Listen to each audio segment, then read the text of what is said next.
Bueno, Bieito, pues el domingo terceras elecciones en 3 meses. ¿Qué crees que va a pasar? Pues si nos fiamos por las encuestas, me temo que no se va a arreglar nada en Castilla y León, porque va a mantenerse un poco el status quo que ya se tenía, es decir, un Partido Popular que será el más votado, que ganará las elecciones, pero parece ser que no va a subir en número de escaños, parece ser.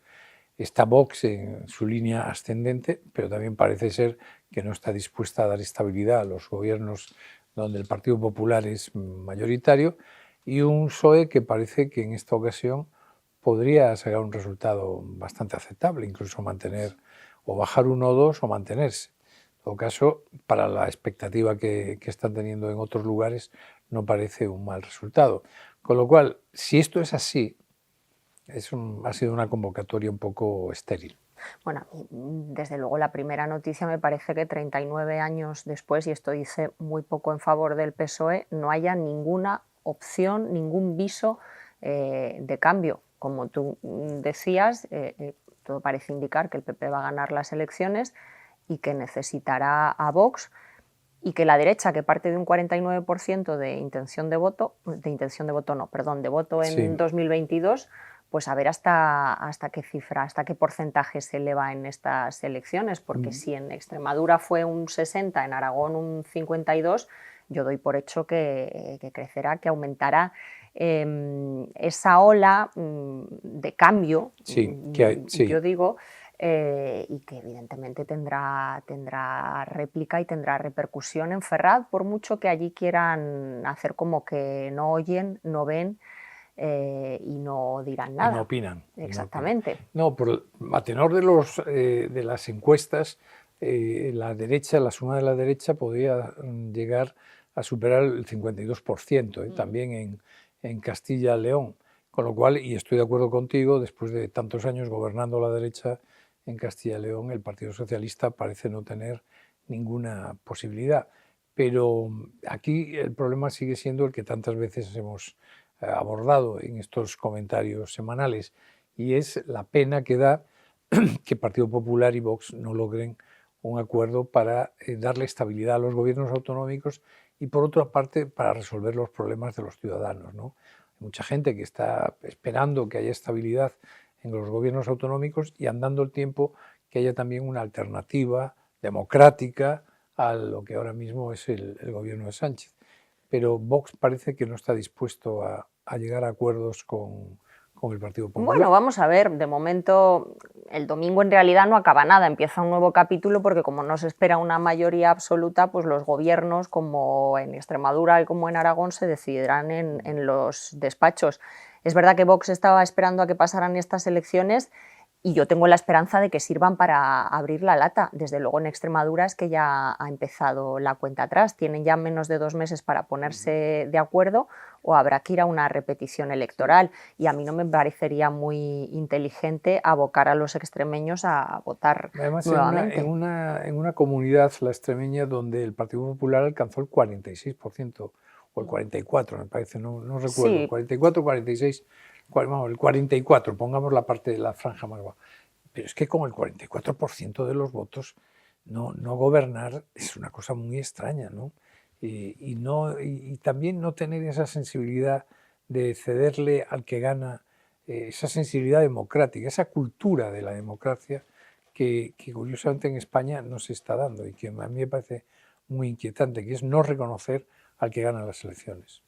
bueno, pero tú sabes que en la cultura política española de los últimos años prima más el yoísmo, el interés particular, bien sea de una persona o bien sea del partido, por encima del interés general. Y yo creo que un poco de eso lleva a Extremadura en el tactismo, en el esperar a que acabe este ciclo autonómico.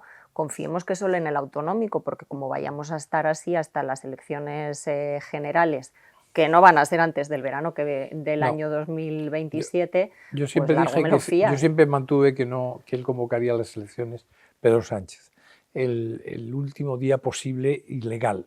Y si puede superar los plazos Hombre, legales, lo claro. va a intentar. Pero es cierto que hubo algún momento en que parece que hubo dudas en la Moncloa si se podían convocar elecciones justamente en el arranque de este año, del 26, pero todo apunta, vamos, ya estamos superando la mitad de marzo y yo veo que no... Vamos a hacer otro pronóstico, Bieito, sobre este primer paquete de medidas para frenar la hemorragia provocada en los mercados y en el combustible por la guerra de Irán. ¿Cómo lo ves? Y sobre todo, si crees que puede haber algún tipo de acuerdo gobierno-oposición. Si tuviésemos un gobierno normal, tendría que haberlo, porque yo creo que el Partido Popular estaría dispuesto a llegar ahora a un acuerdo porque, por el talante del propio Feijóo y por muchas otras razones. Pero este gobierno es un gobierno que no cree en la democracia. Yo es que me canso de decirlo, no cree en la democracia y por tanto no cree que puede llegar a pactos con la oposición. Pero a quien hay que resolver el problema es al ciudadano medio, porque con la subida del petróleo suben los combustibles, sube la energía, sube la cesta de la compra, se genera lo que se llama inflación. La inflación es el impuesto de los pobres. A quien de verdad le perjudica esto es básicamente a las clases más desfavorecidas y a la clase media. No nos olvidemos que en España tenemos 1 de cada 4 españoles está en riesgo de exclusión social y a mí me parece que a mí no me gusta el sistema de las paguitas, de las subvenciones. Oiga, déjele usted el dinero en el bolsillo al ciudadano y haga lo que propone el Partido Popular, deflactar el IRPF, es decir, que en tu nómina del mes que viene, pues en lugar de retenerte, no sé, un 25, un 30%, pues te retengan un 20 o un 18. Y eso quiere decir que vas a tener dinero líquido con el que poder enfrentarte a la subida de los precios.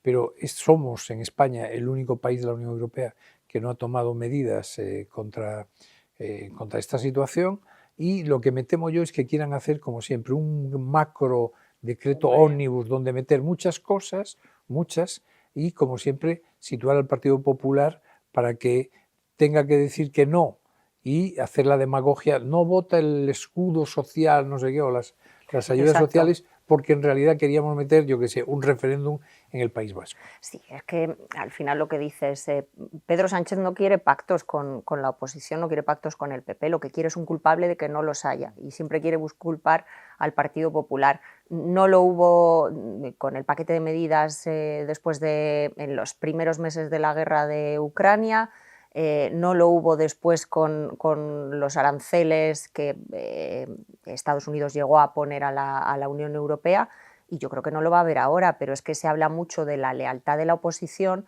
y yo no, estoy convencida de que la lealtad es una carretera de doble sentido.